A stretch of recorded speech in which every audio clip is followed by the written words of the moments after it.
doctor Fernando Zacoto, presidente de la Sociedad Ecuatoriana de Salud. Vamos a hablar del veto al COS. Doctor, buenos días, bienvenido. Buenos días, Janet, muchas gracias. En principio, todo el mundo está contento de que se haya vetado totalmente ese documento que por muchos ha sido catalogado como un Frankenstein, como un mamotreto, como una cosa que no responde a las necesidades que tenía la salud. ¿Coincide usted? Yo diría que hay, a lo largo mismo de la discusión del COS, hay posiciones controversiales y a veces diametralmente opuestas. Hay gente que dice que lo defiende el veto, hay gente que cuestiona el veto.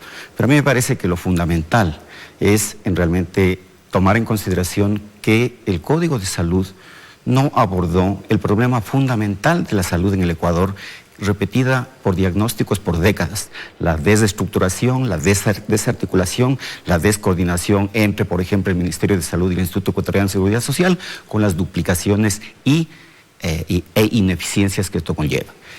El lunes que entrevisté al viceministro de Salud, el viceministro de Salud, él informaba que lo que pasa es que de alguna manera las leyes y los reglamentos impiden que estas dos instituciones se fusionen y puedan aprovechar su infraestructura. ¿Eso es cierto? Yo diría que cuando uno habla de un sistema nacional de salud, realmente no es todo o nada.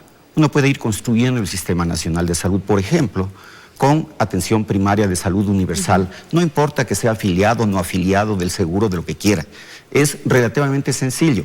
Voy a ver un ejemplo que es lo que se puso en el COS. Se dijo que correctamente cada familia se adscribirá a la unidad de salud más cercana. Pero resulta que la unidad de salud más cercana en muchos sitios del país queda a kilómetros y a muchísimo tiempo.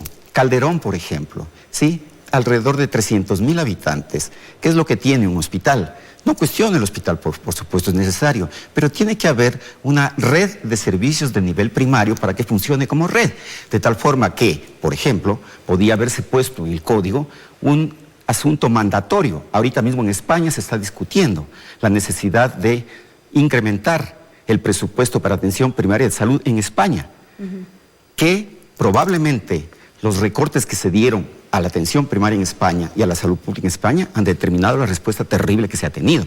Entonces, ese es, por ejemplo, una cuestión taxativa mandatoria que podría hacerse.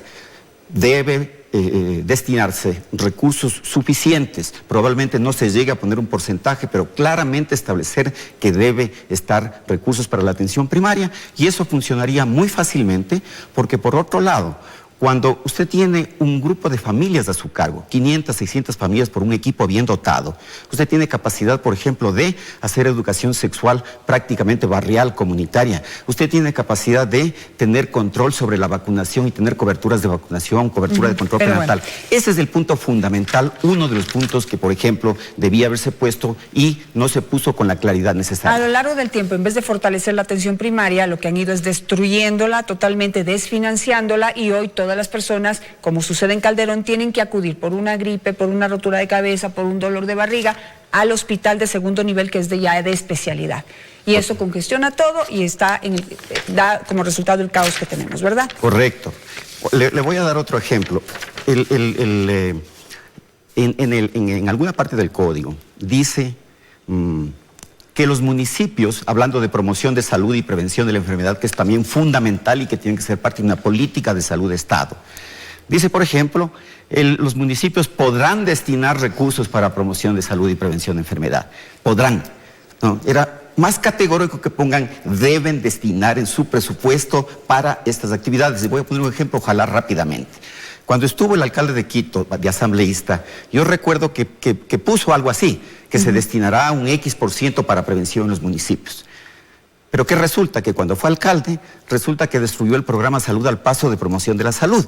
¿Y por qué es eso? Porque escogió a una persona que era un intensivista, que no tenía competencias de gestión de salud pública. Entonces, todo eso está entrelazado. La ley por sí sola no hace milagros. La ley tiene que insertarse dentro de esquemas de gestión que permitan tener resultados y que permitan, en definitiva, esto, que es tan difícil de que la gente comprenda, gestionar la salud pública, y para ello, por ejemplo, se requiere algo que también estaba en el código, que la distribución territorial se normará por lo que dice la CEMPLADES.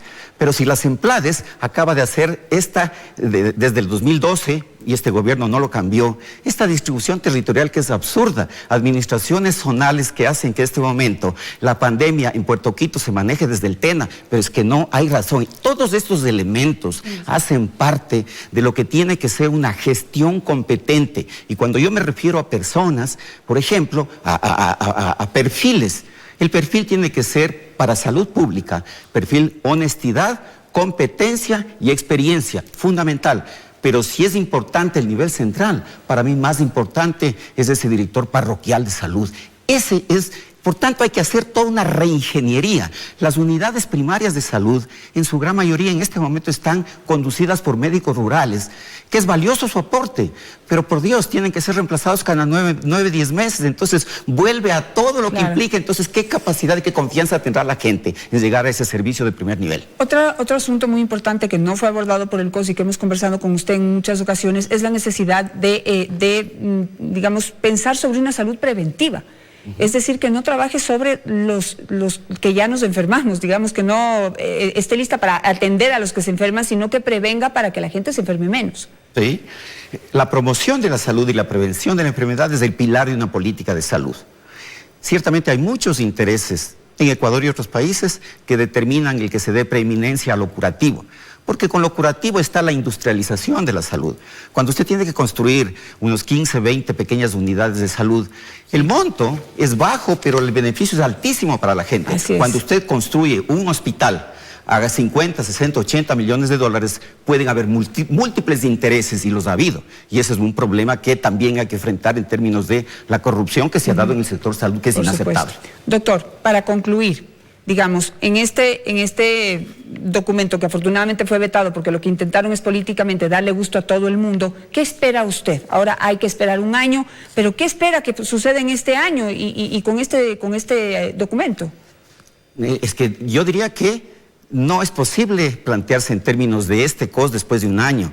Lo que hay que hacer en este momento, y la Sociedad Ecuatoriana de Salud Pública humildemente ha hecho un llamado, es hacer un acuerdo nacional con los decisores nacionales de política para que por Dios alguna vez se hagan las cosas que deben hacerse sustentadas técnica y científicamente en salud pública, con los candidatos, los pocos que realmente son rescatables, con pocos asambleístas rescatables. Creo que es necesario una interlocución para que ellos entiendan la importancia de la salud pública. Y los candidatos en un momento dado, por ejemplo, un cordial amigo me dijo, no hay que poner en las sugerencias que nosotros poníamos, era designar autoridades competentes, etcétera. Y él nos corrigió, no designar, seleccionar, hacer, porque eso es lo fundamental, tener personas con honestidad, con competencia y con experiencia para que junto con la juventud se haga entonces como cualquier institución y podamos caminar hacia adelante. Gracias, doctor, por estar esta mañana con nosotros, nuevamente señalando lo que hay que hacer. Un acuerdo nacional, en este caso usted plantea,